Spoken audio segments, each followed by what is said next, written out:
helping students and healthcare professionals not just survive, but thrive with a purpose. This is the CMDA Student Pulse podcast with your host, Bill Reichart, National Director of CMDA Campus Ministries.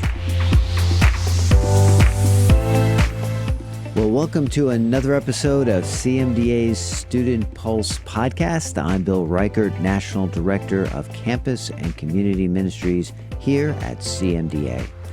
And my guest today is Dr. Patti Giebink.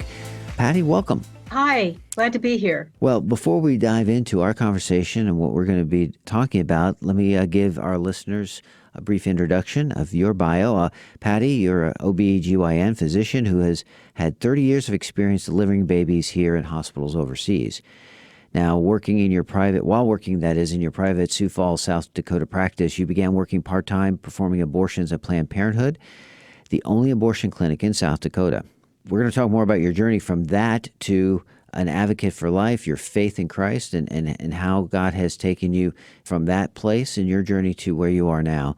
But I also want to highlight a lot of our discussion is going to surround how you've documented your story in your book, Unexpected Choice, An Abortion Doctor's Journey to Pro-Life. And we're going to have the link to this book in our show notes, but I just highly recommend this. This is a very personal, well-written book. It really takes you into your life, your journey, kind of the things you were thinking through it, the ways that you were processing it, and how God used a lot of different circumstances. And one of which I'm just going to tease out is your, became a friend, Sister Josita, Josita. Okay, mm-hmm. Josita, and her impact and why she made such a significant impact. So let's talk a little bit about your background. Because any journey and understanding this redemptive account that you do so well describing in your book comes from a place that if you were to look back and you think, well, how did I get, from here to here? First of all, what got you into medicine? What got you into medicine in the first place? What was your calling? What was the source of your calling? Well, that's another long story. My dad was an orthopedic surgeon. And I'm the middle of 7 siblings, and my oldest brother went to medical school. Eventually, one of my younger brothers went to medical school. So we're kind of a family of doctors, but I was actually working in exercise physiology, having gotten a master's degree, and I was thinking about getting a PhD in exercise physiology, which was kind of new at the time. And my dad said, well, if you're going to go back to school, why don't you go to medical school? Mm-hmm. And I thought you had to be brilliant to go to medical school. And then I realized I was working with a couple of doctors. I was actually working in San Francisco. And I figured I was at least as smart as they were. So I sort of took up the challenge that my dad made and came back to South Dakota and went to med school here and residency in Indiana, and then came back to Sioux Falls. When I was in undergraduate school, if you were good in science, you were told to become a nurse or a teacher. So it was pretty non-traditional. Right. Well, you get involved in medicine, you go to medical school, again, no small feat. But would it be accurate to say, Patti, that most physicians, when they go into medicine, they're not thinking, hey, I want to do abortions, that this is something that I really want to be a part of my medical training, my medical profession. But yet you got into doing abortions, you got connected to Planned Parenthood. How did that journey happen? Because I suspect it probably was incremental. It wasn't something that you mapped out intentionally as you began this journey. Right. Well, I was solidly pro-choice, possibly because my family was pretty liberal. I have a sister who is a year older who is very pro-choice, almost to the point of pro-abortion. And I think that was probably part of the reason. So, and my support group when I was in medical school was a bunch of pro-choice women. The name changed several times, and now I don't remember what it is. At one point, it was Women's Political Caucus. We also, I think, were affiliated with NARAL. And so they were like my support group. And when I went to medical school, it was still fairly uncommon for women to go to medical school. And I went back as an older student, and I was one of the first non-traditional older students going to medical school. But thankfully, the University of South Dakota Medical School was very helpful. And I can't say there was competition between the students. We all wanted each other to succeed. So we helped each other.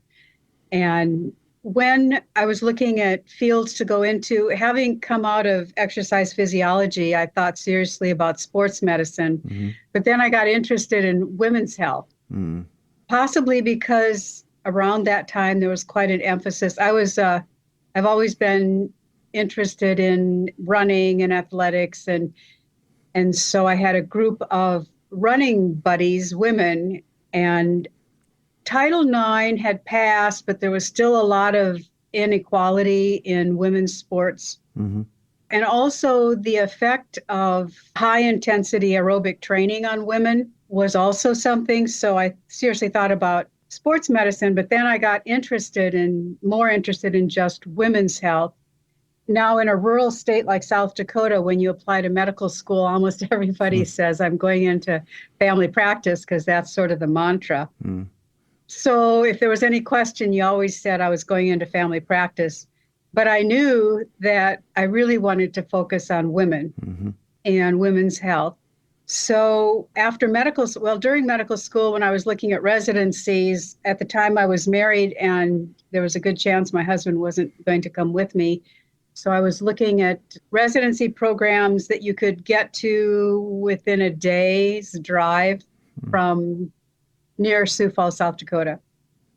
So I applied to the University of Minnesota, a couple of residencies in Nebraska, and then on a fluke, because my brother-in-law had just received a fellowship in gastroenterology to Indiana University, I thought, well, I'll apply there. So I did, and I really didn't think I'd get in, but I did.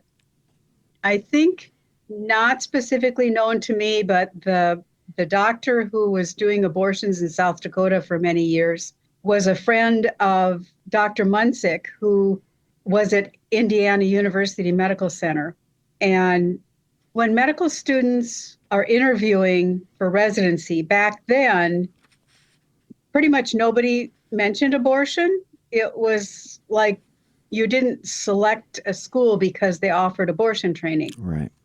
And I don't think the schools even particularly advertised that they had abortion training. So I ended up going to Indiana, and they have a solid program on abortion training, and every resident had to work for so many weeks in the abortion clinic. And out of the 7 residents that were in my class, we didn't really talk about it, but long after we were out, I realized that there weren't very many of us who actually performed abortions. So I got to do more than what would be my share. But you had to work in the abortion clinic. I would guess that the residents who weren't actually performing abortions were doing evaluations and pre-op exams, and I don't know. So you got some training in it, but when you go back to South Dakota, you picked that up yet again in your practice. You had a partnership with Planned Parenthood? When I came back to South Dakota, I started out working with another OBGYN. Yes. And I think he thought I was going to become a partner, but our styles didn't really mix. So eventually I went out on my own. So I was in solo private practice and very busy. I would have to say I enjoyed it. It was good. And then as the solo abortion doctor in South Dakota wanted to retire, he sold his practice, his abortion practice, his whole practice, he sold to Planned Parenthood. So they moved in his clinic. he was working for them, and then they approached me and asked me if I would be willing to come and work 1 day a week there. And their volume of abortions was about 1 day a week or approximately 5, maybe 6 days a month. That was the volume. And otherwise, when I wasn't doing abortions at Planned Parenthood, I was doing my own clinic, delivering babies at night, and then 1 day a week working at Planned Parenthood. And I think it was the abortion doctor's exit strategy was to get me involved. And I worked doing that for just under 2 years. And then they wanted to hire me full time. So I did that. I closed my practice and went to work for Planned Parenthood full time. So you dove in, that is, to your work with Planned Parenthood. What were the circumstances that began to have you turn the corner in terms of your thinking? Because you said, I'll just read this, a couple sentences in your book. It says, in 1989, we didn't grasp the physical, psychological, and emotional consequences of abortion. And as a medical and logical thinker, I thought abortion was simply an option. Now you're doing abortions with Planned Parenthood. When did that thinking start to change? And maybe the other question wedded to this is, there's a spiritual journey happening here too, I know, Patti, and we want to touch on that. How does that coincide with the adjustment in your thinking as it related to abortions, and what were they, that it was really taking of a human life? I often get that question about how could I do abortions, and didn't I think about, the life of the fetus? And I have to say, maybe I'm just really, really good at compartmentalizing because my brain is very scientific. And what I saw, the products of conception or whatever, when I was doing the tissue analysis, to me, it was anatomy, it was science, it was trying to make sure that I had evacuated the uterus. And I was only doing abortions at Planned Parenthood. I wasn't doing any abortions in my private practice. South Dakota is very strict on if you do abortions, you report it. It might be a felony not to report it at the time. So it really didn't occur to me that I was ending a life. Maybe I never allowed myself to think that. So you asked then, how did a transformation happen? Yes. Long after I left Planned Parenthood. And in fact, it was a spiritual journey, and the pro-life journey followed that. Okay. So the spiritual journey, did you have a religious background? Did you grow up in the church in any way? My mother used to take us to church on Sundays for Sunday school and drop us off. Okay. And my dad would occasionally come and listen to the sermon. Okay. So, and we actually lived within walking distance, so maybe we walked home after Sunday school. I don't remember, but I went to Sunday school, and I remember some of the youth group in junior high. Okay. So how does this spiritual journey begin for you? You didn't have a strong background. It didn't carry with you much into adulthood up until a point that you started, I don't know, hanging out with a bunch of Christ followers, crazy Christians.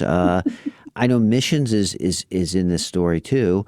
Can you just unpack that? How did that journey begin, going back into the life of a church and among these Christ followers? So I left Sioux Falls after a very horrible, painful divorce and moved to a very small community on the Missouri River that at one point I had previously said I would never live. I had been working here in Chamberlain as a locum tenens in a little town of 2,500 on the Missouri River. There's a good hospital here. There's a region that we support, including 2 Indian reservations and a lot of little farming communities. So I was working here in Chamberlain doing old school, like on call 24/7, hardly ever getting any time off. And at the time, from a spiritual standpoint, I would have to say I was doing more new age stuff. But I think a lot of people are searching. I was searching. I didn't really just exactly know what I was searching for. And somebody that I knew in town said, well, this church this Assemblies of God church has a new pastor, and you might want to try it out. Okay. And I had no idea what Assemblies of God was, what Pentecostal was. And in this small community, I didn't know a soul in the church. But one Sunday, I literally walked into the church for their Sunday morning service, and God totally captivated me.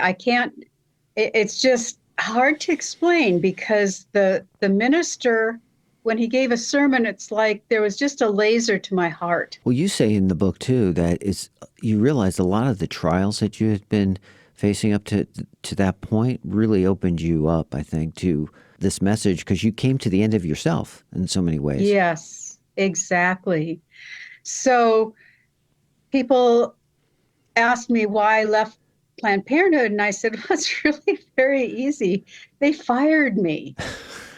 And Okay. so this is a word for the students. Okay. Never think you're indispensable. Okay. I was the only abortion doctor in the whole state of South Dakota, and I worked at Planned Parenthood. And they fired me. And there has been no other doctor from South Dakota that has gone to Planned Parenthood to do abortions. After I left, they started flying doctors in from Minnesota and I think Pennsylvania, and that's what they were doing. So instead of feeling like, oh no, I got fired, I had a tremendous feeling of relief. It was like this burden had been lifted from my shoulders. And I remember telling my husband, who was a farmer at the time, and I remember I told him I got fired, and I was just laughing. And I said, well, we've got a good crop in the field. It's a beautiful fall. Life is good. There'll be something else that'll come along. Well, it was about a year later that I ended up in Chamberlain. So I think it was a series of really painful events. My husband dumped me for a younger woman. I got fired from Planned Parenthood. He kicked me out of my home and my farm. And I was sort of homeless, jobless, kind of, what do I do next? So you go to the church, you hear this pastor, it resonates. Something about that church, those people, really, it was provocative. It caught your attention. So you connected with that community. That was a community that you began to be a part of? I was totally an odd duck. I mean, I don't think they knew what to do with me, actually. The amazing thing is that was the spring of 2001. Okay. And they didn't have a clue I worked at Planned Parenthood. All right. Okay. I had been flying under the wire, so to speak, for 5 years, where I really didn't know. I still thought I was pro-choice for a long time. But when people say, well, what changed? I said, I didn't have an epiphany. I listened to Abby Johnson's story, and she had this epiphany. Yeah. I tell people I had to write a book because it was a long, painful journey. Sure. But you immersed yourself in that community, in that church, and hearing the preaching of the word and the worship. I can only imagine that was beginning to shape and form your heart and changing your soul. I mean, that was very instrumental. The biggest difference was that God had lifted the blinders and gave me a passion and a real desire and an ability to read the word. Because I had, through a variety of things, I'd tried to read the Bible before, and it was just hard. But then I had this deep desire to study the word. I found another woman who was about at the same place I was. Yeah. She had started going to the same church about the same time. And Right. one day I said to her, have you ever thought about doing a Bible study, over the phone? Because she lived on a ranch. And so we did that for a year and a half. We had this Bible study thing out of Florida that just was a bunch of questions and a bunch of scripture. And one of us would call the other at about 7:00 in the morning, and we'd pray, we'd go over these questions, and then we'd go about our day. But as I read the Bible, and God had opened up my eyes and my heart to receive his word. And two things became so clear to me over those 2 years when I was spending so much time in the word. One was that, I had been raised with evolution, evolution, evolution. Hmm. How could I believe creation? But clearly, you read the Bible and it's all about creation. Now, there may be some evolution over the millennium that happens, but we are created by God and in his image. Yes. So then the other thing was God's character. Hmm. And God's character, he creates life. Hmm. He is a God of life. That is indisputable. I still didn't have an epiphany, but slowly it came to me that, oh, wow. Yeah. I had even compartmentalized my doing abortions to the point where somebody else had to bring it up. Hmm. And at the same time, I was working with an OBGYN who is just this marvelous Catholic woman who was not afraid to say in any group that she was pro-life, and so should we be pro-life. And she had a profound influence on me. And so from 2001, when I walked into the church, until 2006, when I was approached by some people to do a commercial, a pro-life commercial, about a referred abortion ban. We were trying to ban abortion in South Dakota, and they were filming pro-life docs, and they wanted to film me. So I went in to supposedly be photoshopped into a group, and instead what they ended up putting over the TV ads was me saying, "Hi, I'm Dr. Patti Giebink. I used to work for Planned Parenthood, and now I'm asking you to vote yes for life." Wow. And so it was like, boom, everybody knew. And I thought, oh, wow, I'm going to lose all my friends that are solidly pro-choice. I'm going to lose my new friends at church because they're going to find out what I did. Yeah. When I told my sister that this little short TV spot was coming out the next day, she said, "Don't ever talk to me again." Oh. And she didn't talk to me for 2 years. Oh. But now it's like we just don't talk about religion or politics. Okay. How did the people in the church respond? They kind of ignored it as well. I mean, they would just come up to me and say, "Thank you for your position." I don't think they knew what to say to me.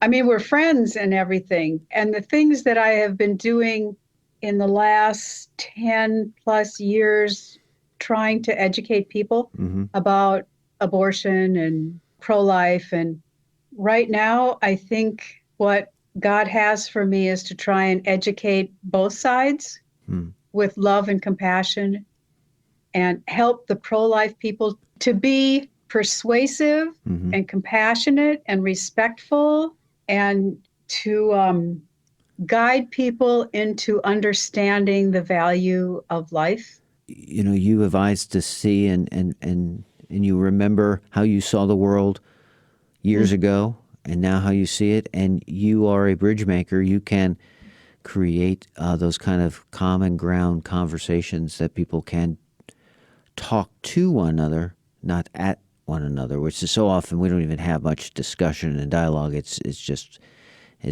noise. So I know that's a big part of your ministry, and helping create those opportunities for discussion and understanding of the pro-life position, and those who are pro-life to understand what the other party thinks, and to understand, not just create straw men or women, but to actually represent and help them understand their positions. But I want to go back to your spiritual journey some too, because I think one thing is fascinating here, and something was going on that was unseen to you, which was a woman named Sister Josita who saw you, did not know you, saw you on TV. I'm trying to make sure my memory, you can correct me at any point if I'm not getting the story correct, saw you on TV and felt motivated, prompted by God to pray for you. Why don't you fill in the rest, because you obviously must have discovered that eventually because you were able to write about it. What was going on there? So when I started working at Planned Parenthood in 1995, the local newspaper put an article in and mentioned me by name Okay. and said I was starting to do abortions at Planned Parenthood. And apparently, I said something in there that made Sister Josita think that I didn't really plan to be a full-time abortion doctor, that maybe I was just helping out or something. So she started praying for me after only reading in the newspaper about me. So then fast forward to 2006, where I do that short TV spot asking people to vote yes for life. That was right before the general election. So that was late October, early November. And so most people in South Dakota saw that TV spot. Mm-hmm. But I have to laugh. God has a sense of humor because 2 days after that came out on TV, I went to Pakistan for a month. Mm. And so I had been planning Pakistan for probably 6 months. Mm-hmm. And it sort of protected me from all the stuff going on around the election. So when I came back from Pakistan a month later, I picked up my 1 month stack of mail and was going through. So I had a stack of bills and junk, and then I had a stack of personal stuff. And there were two things that really wowed me. One was Sister Josita had written me a letter and explained how she had seen the newspaper in 1995 and started praying for me and had been praying faithfully. And so she saw the results of her prayers 10 years later on the TV and wrote me that letter. And so then we started writing back and forth. And eventually we met. Now we still write back and forth. She's in her 90s and has some health limitations. And I need to get back. She lives about 2.5 miles from where I do. And I need to make a point to go and visit her. She is now in the assisted living at the Presentation Sisters complex. So she inspires me. She inspires me. Her life inspires me. Originally, the chapter in the book was much longer. And of course, we had to cut things down. And my editor said, well, it's about me, not about her. But she has an amazing life. Let me ask you about a student has now heard this conversation, would like to reach out to you. How do people get in contact with you? You could email Dr. Patti at unexpectedchoice.com. Okay. Dr. Patti at unexpectedchoice.com. Okay. We'll put that in the show notes as well. And sure. And of course, the link to the book and other resources that may be of help. And also, if you want, I don't do it very well and I don't do it very often, but I am on Facebook. Okay. And it's just Patti Giebink at Facebook. So you can do that too, but it takes me a while to see your message. No worries. But you're welcome to contact me that way. Okay. Well, I knew that would be a question that our students would be asking, so I wanted to find out how they could best do that. But this has been just a provocative, an encouraging discussion because it's a redemptive story, and that's what's so exciting to talk to you about, to watch and to see how the hand of God has just orchestrated and moved you along this journey to the place that you are now and the ways that you're serving and being used by Him. And so thank you for your faithfulness. Thank you for all that you do. And I know you keep busy. You have opportunities to advocate and to speak and to represent the pro-life movement and all of the issues associated with that. So thank you, Patti, for what you're doing, and God bless you. Thank you so much. What a privilege to speak with you. Thank you.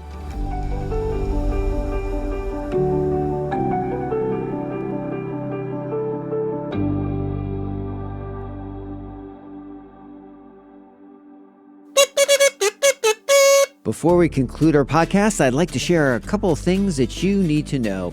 First of all, mark your calendar. May 2nd to the 5th, 2024 is CMDA's National Convention in the beautiful mountains of Asheville, North Carolina.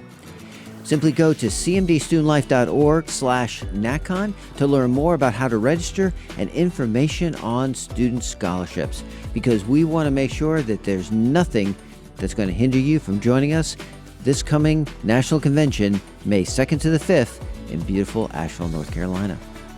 Also, don't forget, if you want to find the Pulse podcast via our video version, you can go to our YouTube channel, and that is found CMDA Student Life at YouTube, and we have all of these audio podcasts in a video version right there for you.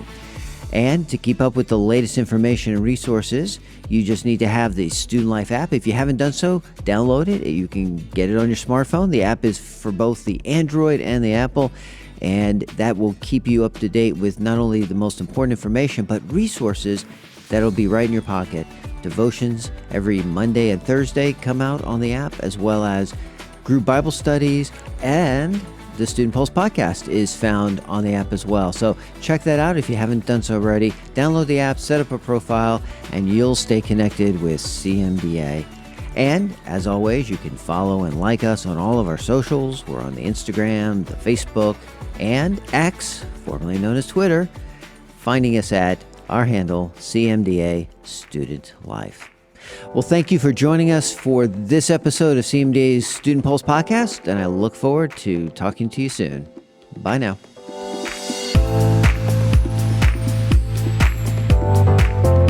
Thanks for watching. We'll see you next time. CMDA's Student Pulse podcast is a production of the Christian Medical and Dental Associations.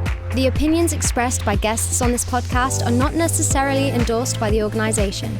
CMDA is non-partisan and does not endorse political parties or candidates for public office. The views expressed on Student Pulse podcast reflect judgments regarding principles and values held by CMDA and its members.